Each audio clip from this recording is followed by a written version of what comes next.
বর্তমান মুসলমানরা যে ক্রিটিক্যাল সিচুয়েশন অতিক্রান্ত করছে এবং যে কণ্টকাকীর্ণ মুহূর্তগুলো পার করছে, এর মূল সমস্যা এবং এর মূল গোড়ায় যে সমস্যাটা রয়েছে সেটা হলো পুরো মুসলিম কমিউনিটির অধিকাংশ মুসলমান গায়রতহীন হয়ে পড়েছে। এই গায়রতহীনতার কারণে আজকে মুসলমানদের এই সামগ্রিক অধঃপতনটা।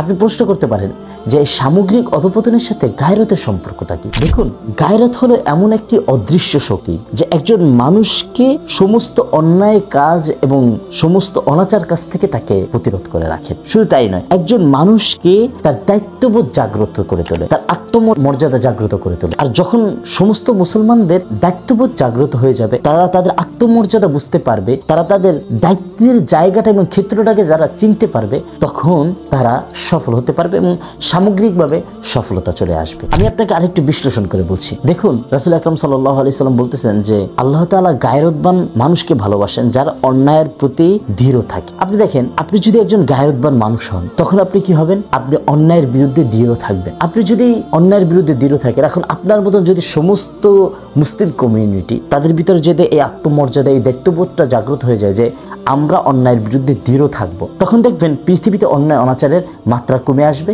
এবং পৃথিবীতে একটা শান্তি চলে আসবে। রাসূল আকরাম সাল্লাল্লাহু আলাইহি ওয়াসাল্লামের ওয়াফাতের পরে খিলাফতে রাশেদা, বনু উমাইয়া, বনু আব্বাস, উসমানী সালতানাত, আইয়ুবী সাম্রাজ্য, মুঘল সাম্রাজ্য, সেলজুক সাম্রাজ্য, এভাবে বিভিন্ন সাম্রাজ্য গড়ে উঠেছে এবং মুসলমানরা অর্ধ পৃথিবীকে শাসন করেছে। কিসের ভিত্তিতে? এমনি কি শাসন করেছে? তাদের মূল ইনস্ট্রুমেন্ট ছিল যে তারা গায়রতবান ছিল। তারা এতটা গায়রতবান ছিল যে ইবনে কাসির বিদায়া নিহায়ের ভিতরে এসেছে, একবার আলী রাদিয়াল্লাহু তাআলা আনহুকে এক লোক জিজ্ঞেস করতেছে, হে আলী, তোমার স্ত্রী কেমন আছে? তখন আলী রাদিয়াল্লাহু তাআলা আনহু বলেন, যদি হালাল হতো তাহলে আমি এই তরবারি দিয়ে তোমার মাথা এবং তোমার গর্দান দ্বিখণ্ডিত করে ফেলতাম। এতটা গায়রতবান ছিল যে তারা তাদের স্ত্রীর নাম পরপুরুষের মুখে শুনতে পারত। এই গায়রতের কারণেই তো তারা পুরো অর্ধ পৃথিবী শাসন করতে পেরেছিলেন। আমি আপনাকে আরেকটা ঘটনা শোনাই।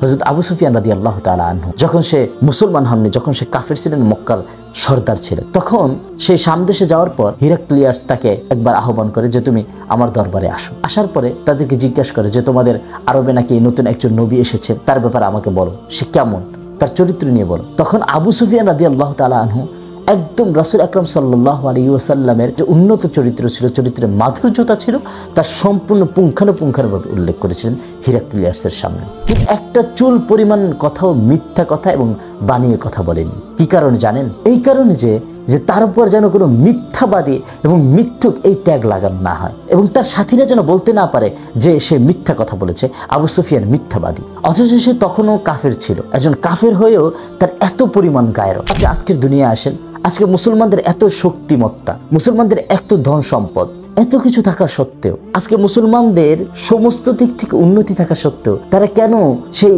অর্ধ পৃথিবী শাসন করতে পারছে না? তারা কেন সেই মুসলিম শাসন ক্ষমতা নিতে পারছে না? কেন মুসলমানরা পৃথিবীর রাষ্ট্র ক্ষমতায় আসছেন? তার মূল কারণ হলো গায়রত। তাদের গায়রত নেই, তারা তাদের দায়িত্ববোধ ভুলে গিয়েছে, তারা তাদের আত্মমর্যাদা ভুলে গিয়েছে। সুতরাং আমাদের এই অধঃপতন থেকে বাঁচতে হলে, আমাদের এই সামগ্রিক অধঃপতন থেকে বাঁচতে হলে আমাদের অবশ্যই গায়রতমান হতে হবে।